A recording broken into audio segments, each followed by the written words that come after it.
मई 2021 की बात है, जब भारत समेत दुनिया भर में मजदूर दिवस मनाया जा रहा था। तभी बिहार के सीवान जिले से एक झकझोर देने वाली खबर आई।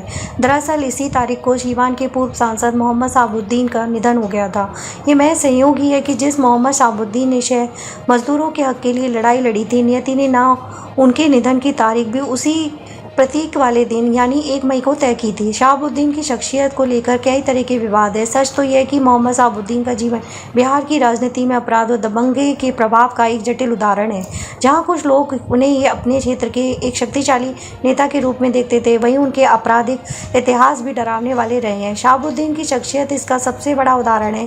कैसे एक व्यक्ति अलग अलग दृष्टिकोण से अलग अलग तरह से देखा जा सकता है, खासकर जब शक्ति, अपराध और राजनीति आपस में जुड़ जाते हैं। शहाबुद्दीन का राजनीतिक उदय एक मजबूत क्षेत्रीय नेता के रूप में हुआ। उन्होंने सीवान के लोगों को बीच एक खास जगह बनाई है, खासकर हाशिए पर रहने वाले समुदायों के बीच। उनके समर्थकों में उन्हें एक ऐसे व्यक्ति के रूप में देखते हैं जो उनकी समस्याओं को सुनता था, उनके विवादों का निपटारा करता था और उन्हें न्याय से बचाता था। कहा जाता है शहाबुद्दीन स्थानीय स्तर पर लोगों के बीच होने वाले छोटे मोटे विवाद जैसे जमीन या पारिवारिक मसलों को सुलझाने में मध्यस्थता करते थे। उनके समर्थक उनकी इस न्यायप्रियता और सामाजिक सरोकार के रूप में देखते थे। ये भी कहा जाता है कि उनकी मध्यस्थता अक्सर त्वरित और प्रभावी होती थी, भले ही वह पारंपरिक कानूनी प्रक्रियाओं से अलग हो। यह छवि उन्हें मसीहा के रूप में स्थापित करने में सहायक हुई है।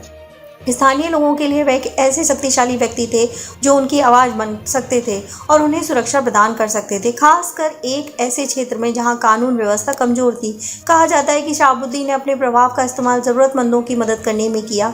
कुछ लोगों का मानना है कि उन्होंने गरीबी को वित्तीय सहायता प्रदान की और सामाजिक कार्यों में योगदान किया।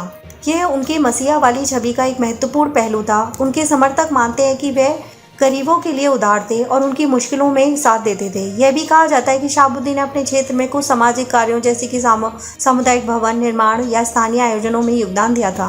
इन कार्यों का उनके क्षेत्र के विकास और लोगों के कल्याण के प्रति उनकी प्रतिबद्धता के रूप में देखा जाता था। उनके प्रभाव और राजनीतिक शक्ति के कारण कुछ लोगों को अप्रत्यक्ष रूप से उनके रोजगार के अवसर मिलने की बात कही। खासकर उनके समर्थकों और उनके करीबियों को एक शक्तिशाली राजनीतिक व्यक्ति होने के नाते उन्हें कथित तौर पर संसद और अन्य मंचों पर सीवान के लोगों की समस्याओं और उनकी मांगों को उठाया। उनके समर्थकों में इससे उनके क्षेत्र के प्रति समर्पण के रूप में देखते हैं। इस तरह के कार्यों ने उन्हें मसीहा वाली छवि को और मजबूत किया। उनके समर्थकों के लिए वे एक ऐसे नेता थे जो न केवल उनकी राजनीतिक आकांक्षाओं को प्रतिनिधित्व करते थे, बल्कि उनके सामाजिक और आर्थिक उत्थान के लिए भी काम करते थे। शहाबुद्दीन के इलाके में डॉक्टरों को उनके आदेश के कारण कंसल्टेशन फीस कम करके 50 रुपए तक करनी पड़ती थी।